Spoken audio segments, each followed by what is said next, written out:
Hello survivors, this is Lisa. Welcome to this video, and in this I want to expand a little bit more on the Mother's Day video that I just put out, well, on Mother's Day, and then in the pinned comments I was leaving more information about what was going on behind those pictures. So I didn't want to ruin anybody's Mother's Day even more than I know for those of you who had to deal with a narcissist, it might have been a bad day.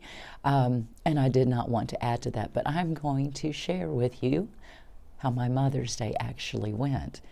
Okay, so what was good is I have gotten to see both my children. They work, they live different places and they work different days.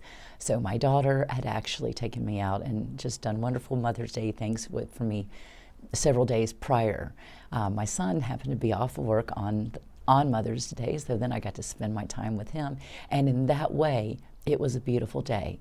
So as you know, as if you heard the other video, my mother's almost 92 years old, and obviously I wanted to talk to my mother on Mother's Day. Now what a lot of you don't know is I'm actually unable to see my mother because she lives with my brother, who would hurt me physically if I came around.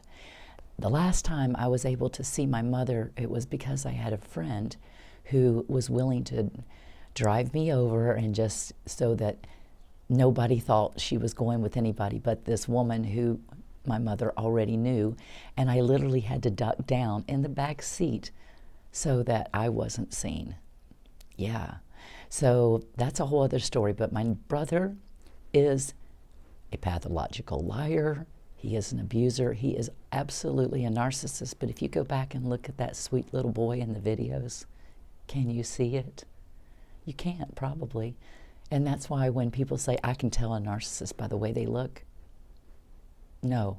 Now, depending on how dialed in you are, you may be able to feel there's something wrong, but narcissists come in all different faces, okay? And you just can't look at a picture of someone unless you have, you know, some advanced psychic abilities or something like that, and just know, you know, you have to see their behaviors and their reactions and how they do everything.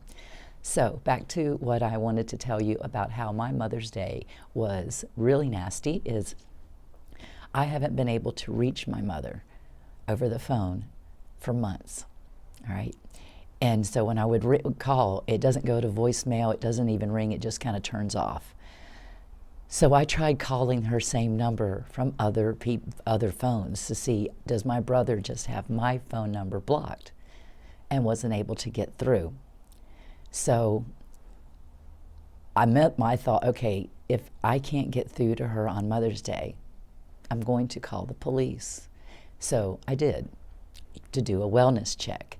So I am happy to report that they did contact me. I did not get to speak to my mother, but so I didn't ever hear her voice, but they did say, you know, well, she's alive and she seems fine. But here's the thing about my mom.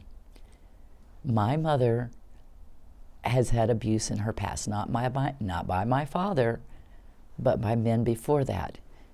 And she's a very proud Southern woman, and she doesn't want to admit anything to anyone. So I also found out that my brother, actually, and his wife are also stalking this channel. And the conversation that we were having over the phone, he kept saying to me, well, the police are looking at every text that you're sending. And I'm thinking, I don't care. Yeah, I'm not sending anything terrible. And I said, well, my response to him was good. Then they could certainly look up your prison record. And I said, and I put his birth date there. So I know he's completely full of it.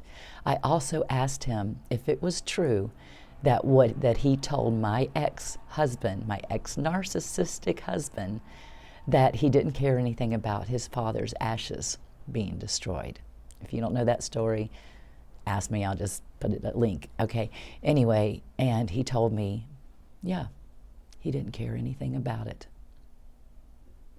That really hurt, because that was his dad too. You guys are not alone with what you go through.